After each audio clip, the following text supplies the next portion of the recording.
From a standpoint of total yards gained on the ground, Cyril Pendler is the best rusher so far for the Eagles. It is second down and 6. Snead to throw. Pryor gets him. Fred Pryor, number 89, shooting in from the defensive right end position, nailed him. Well, hello! Thank you so much for taking time out of your day to check out this video, and welcome to the Gridiron. And before we get started, just want to say thank you so much to everyone out there who's been watching my videos. Thank you. If you can maybe give this video a thumbs up or possibly leave a comment below, maybe even share this video, it would mean so much to me. But anyway, just thank you so much for just taking time out of your day to check out this video. Thank you. Wow. The New York Giants, their first round selections from 1960 to 1979. It'll give you a real good deep dive into why, after the 1963 championship game, where they lost 14-10 to the Bears at Wrigley Field, why after 63 they went pretty much from 1964 to 1980 with only 2 winning seasons and no playoff appearances. Just ungodly, these first round selections, just absolutely ungodly. And obviously they just did not replenish the team with good quality players. And they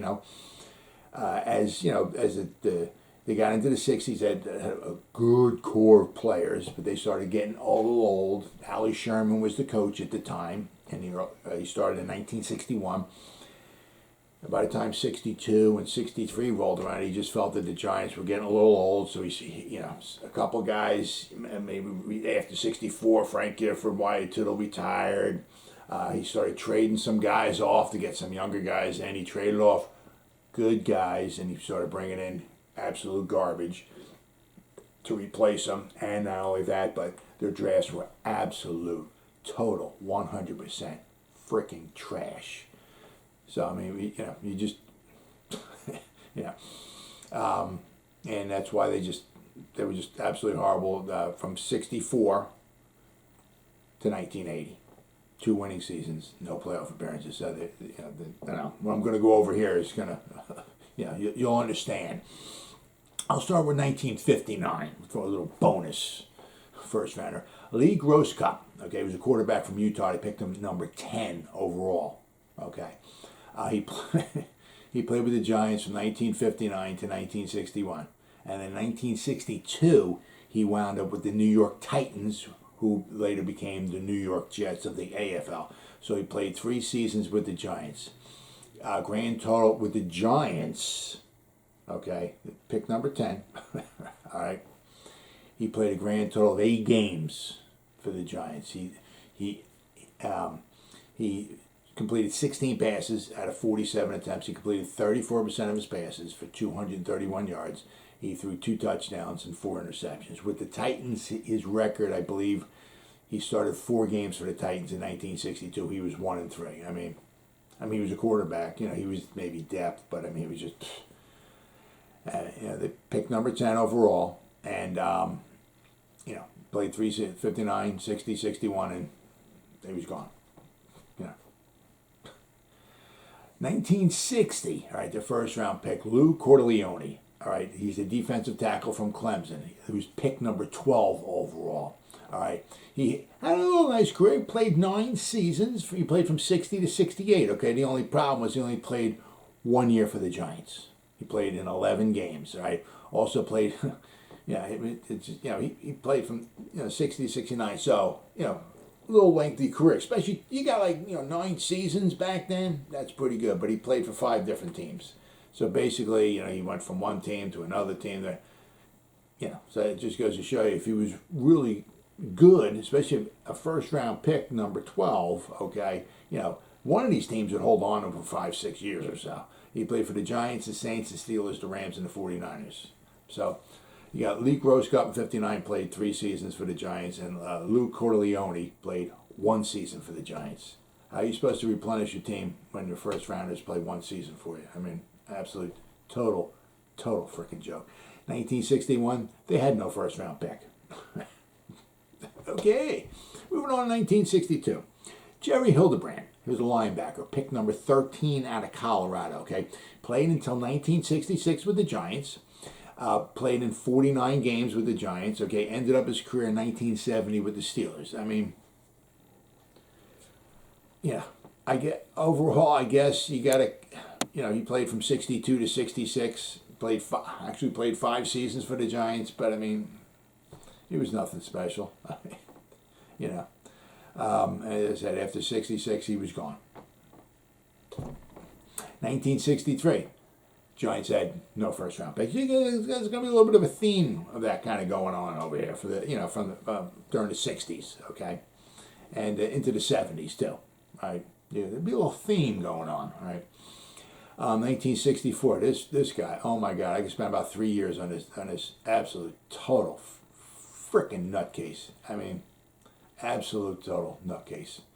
It goes to show. I mean, when a guy really there's something wrong, like Antonio Brown or something, but you can play the game.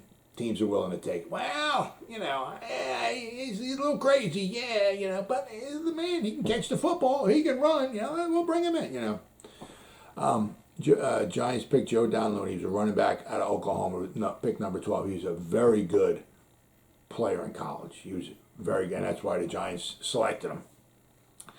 But he got kicked off the team from Oklahoma. All right. So he got kicked off the team. So, of course, the Giants, we'll draft you in the first round, sure. The Giants traded him after 28 days. He didn't even make it to the first preseason game. He didn't adhere to the Giants, their dress code. Sometimes he wouldn't show up for practices. I think he was dismissing the press. I guess maybe they were supposed to ask him some questions and stuff, and I guess he wouldn't answer their questions or didn't show up or whatever it was. So after 28 days, the Giants traded him to the Colts and Don Shula, and he didn't last very long with Don Shula either. He played for quite a few teams. One of them was the Detroit Lions. All right, there was a point in time where it got to be the final moments of his career in Detroit. It was during a game situation. He was on the sideline. The coach, Harry Gilmer, told him to run a play in. Gave him a play, go run the play in. And Joe Donlon said to the coach, if you want a messenger boy, call Western Union. And basically he just walked off the field. I mean, unbelievable. Absolutely, totally unfreaking believable. He was using steroids. I mean, what we do, but but he was using back. I think it was 62 or 63. He started working out. He took care of his body and all, but he's steroids and got kicked off. Bud Wilkerson from Oklahoma kicked him off the team. I mean, he was just absolute, total freaking nutcase, and there's no way. I mean, especially the way that they're looking at him nowadays. The players. I mean, there's some red flags and stuff. You're not shouldn't take them. Well, I mean, there was plenty of red flags there, and the Giants didn't listen, and they took him, and they paid for it. So he was there for 4 weeks for the Giants. Didn't even play in a preseason game. Absolute, total, 100% waste of a freaking pick. So basically, 1963 and 64, they had no first round pick. 1965, Tucker Frederickson, running back, number 1 pick overall in the draft out of Auburn. Now, he was a very good running back in college. The thing that always pisses me off about this is that 2 picks later, pick number 3, the Bears took Dick Butkus. The Giants, had no defense. Dick Butkus, they have a linebacker award named after him. There's a reason why. He was unbelievable. He was very good in college. And then the next pick after that, pick number 4, the Bears selected Gale Sayers. And we took Tucker Frederickson. The ironic thing is that between Tucker Frederickson, Gale Sayers, and Dick Butkus, Sayers and Frederickson, all of them had their careers all ended early because of leg problems, knees. Fredrickson played till 1971. I mean, he was a nice running back, nothing super special. He was a nice blocker. He had good hands. He could catch the ball, but he wasn't fast. He wasn't flashy or nothing like that. Plus, the Giants, their offensive line was absolutely ungodly pathetic. So there weren't many holes for him. I mean, he did good in college, but coming to the Giants, he wasn't. He really didn't stand much of a chance. So I mean, he was a nice pick. As I said, after 71, he had to hang it up because of injuries. But there was 2 Hall of Famers got taken right after him, which we could have had. But anyway, 1966, Francis Paye. It was a tackle. That was pick number 10 out of Missouri. Now he played. Once again, he played 2 seasons with the Giants. He played grand total 22 games. From 1968 to 1972, he played with the Packers, and he got to play in the playoff game. The Packers made the playoffs in 1972. They lost to the Redskins 16-3. But then he finished his career. He played 2 seasons with the Chiefs, 73 and 74. But once again, we took a guy, top 10, all right, tackle, and he played 2 seasons with the Giants. I mean, how are you supposed to replenish? I mean, just unbelievable. Absolutely unbelievable. And then now you have the theme will continue. 1967, we had no first-round pick. That's because we traded it away to get Frank Tarkenton, who become a future Hall of Fame quarterback. Okay, so that was wisely spent. 1968, we had no first-round pick. That's because we traded it for Frank Tarkenton as well. We traded 2 2s and 2 1s for him. Well worth it, okay, but you took a future Hall of Fame quarterback and you gave him no team. There's only so much he can do, and basically that's what it was. I think he had. We were 9-5 in 1970. He also had a couple 7-7 seasons as well. 67, we were 7-7 his first year. He did his best he could, but we had no team because we kept trading away our draft picks. The draft picks we did have weren't on the team very long. So that's why the team was just so horrible back then. So 67, 68, no first round pick. 1969, Fred Dreyer, very good pick. Defensive end out of San Diego State, pick number 13 overall in the draft. He played 3 years with the Giants, all right? He had 29 sacks. Then he finished up, he played 1972 to 1981 with the Rams. He had 74 sacks. He wound up 103 career sacks. Now, also from 1969 to 1977, all right, those seasons we only played 14 games. Had he played 16 games like they do now, he probably would have had quite possibly another 5 to 10 sacks. So he might have had 110, 112, 113 maybe if he played at 16 games a season, all right? But he had 103 career sacks. So he played well with the Giants. He played well with the Rams. It's just the thing, he did not want to be in New York. I don't think he liked the organization. So after 71, his contract was up, and actually he wound up getting traded, I think, to the Patriots. He never played with them, and then he wound up going with the Rams. It's a long story, but good pick. But once again, played 3 years with the Giants. 1970. Another good pick, Jim Files, middle linebacker, pick number 13 from Oklahoma. He played 4 seasons with the Giants. He played all 56 games, 70, 71, 72, 73, all 14. So he didn't miss any games, due to injuries or anything. He was always in there. 1970, actually, he came in second in the voting in the defensive rookie player of the year. And he was very good. He was good. He only played 4 seasons. 1972, the Giants were 8-6. He said the Giants were kind of doing some arguing because they thought they should have maybe done better, maybe made the playoffs, and they were doing some arguing, some of the guys in the locker room, and he said he didn't really kind of like that. And when 73 rolled around, the Giants were 2-11-1, and he said his heart was not in it. And after the 73 season, he retired and became a minister. So once again, first round pick, only 4 years with the Giants. Then we got Rocky Thompson, all right? He was a running back, all right? He played at Hartnell College, and he also played at West Texas State. He was running back. We picked him number 18 overall in the 1971 draft. He was fast. He was a very good returning kickoffs. He returned 2 kickoffs for touchdowns. 1971, his rookie season, game 3 of the season, he returned a kickoff back against the St. Louis Cardinals, which wound up being important in that game because the Giants won 21-20. 1972, the first game of the season against the Lions, he returned a kickoff back for a touchdown against the Lions and wound up being the only touchdown the Giants scored that day as the Lions beat the Giants 30-16. But he was fast. He was not a very good running back, though. He couldn't run. He wasn't very good at receiving. He fumbled the ball a lot. He ran his career. He wound up with 68 rushes for 217 yards, like a little over 3 yards a carry.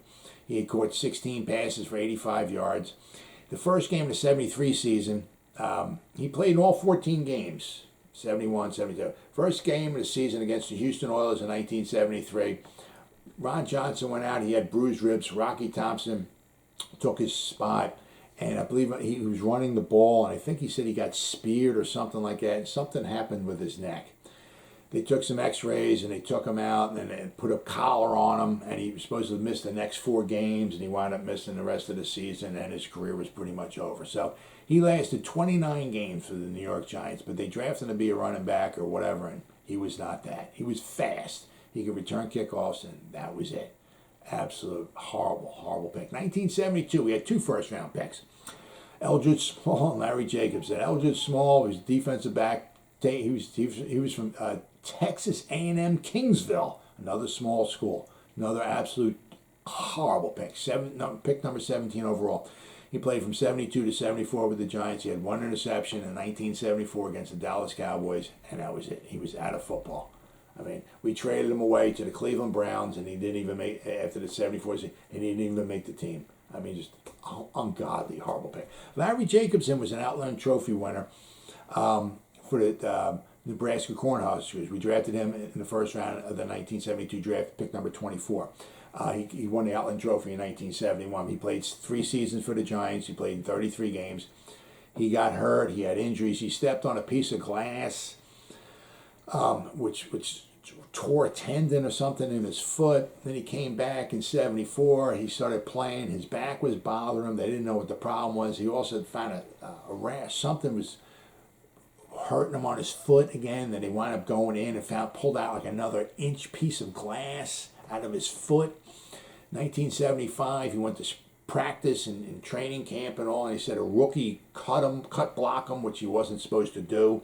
Apparently he got cut block and a bunch of guys fell on him or something, and he broke his leg, and he was out for the whole season. Then he came back in 1976 and he failed a physical, and that was it. So he might have had a nice little, nothing super special, but he would have been a nice addition to their defensive front. He was 6'6", big guy, but I mean, just it's one of those things. Injuries. Injuries. I mean, he stepped on a piece of glass and ran a pool. So I mean, that was kind of the beginning of the end for him. 1973, we had no first round pick. 1974, John Hicks picked him number 3 overall. He was a guard.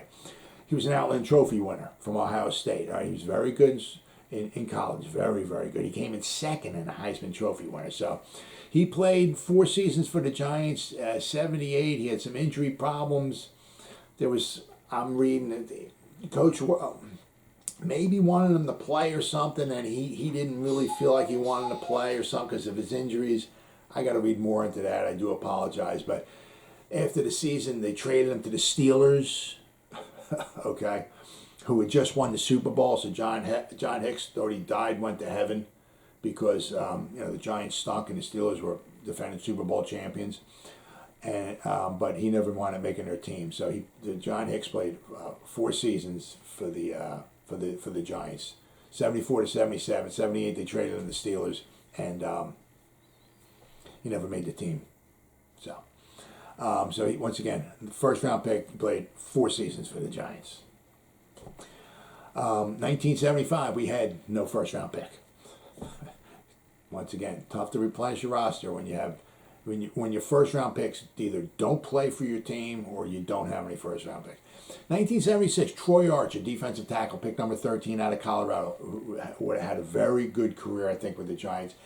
Played from 1976 to 1978. Played 3 seasons. He had 16 and a half sacks. He played 38 out of a possible 44 games because he had a couple injuries. Okay, nothing super special, but super horrible. He had a couple injuries. But sadly, after the 78 season, he was driving his truck, and on a rain-slicked road, he slid his truck, I think maybe making a turn or something, drove into a pole, and he killed himself. No, he didn't kill himself. He died, sadly. But he would have had a nice career. He would have been a nice, it would have been Troy Archer, one of the tackles, Harry Carson at middle linebacker. He would have been there long enough. He would have played with Lawrence Taylor. We had Brad Van Pelt. He might have been there around. I don't know if he would have been there maybe to make a Super Bowl, but he probably would have been there with Lawrence Taylor. He was a very good defensive tackle. Absolute shame, tragedy. He wound up getting killed in a automobile accident, but so sad. But he was a good pick. But once again, he only played 3 seasons with the Giants. 1977, Gary Jeter, pick number 5 from USC, defensive end. He had a very nice career. He played 1977 and 1982 with the Giants, 1983 to 1988 with the Rams, and he finished up his career in 1989 with New England. He had 79 career sacks. He was a nice, nothing crazy, but he was pick number 5. So you kind of expect maybe a little bit longer, or a little bit better numbers or whatever, but it was what it was. But I mean, at least he played 6 seasons with the Giants, so. 1978, we had Gordon King. He was pick number 10 out of Stanford. He was a big dude. For a tackle back then, he was 6'6", 275 pounds, which was a nice size for tackles back then. Not nowadays, but back then, he was a big guy. He was king. He was king. He was a tall dude. He played 1978 to 1985 with the Giants, and he finished up his career in 1986 and 1987 with the Jets. He didn't start all the time. I mean, especially in the beginning of his career. He started in 51 he played 84 games for the Giants. He started in 51 up. So in the beginning of his career, right after we drafted him, we really need him because our offensive line stunk. He didn't start all the time. So I mean, he played with the Giants. He had a nice little career with the Giants and all that. But once again, pick number 10, kind of disappointing. And then finally, George Young took over, 1979. And this is where things start changing, all right? Phil Simms, pick number 7, quarterback from Morehead State, all right?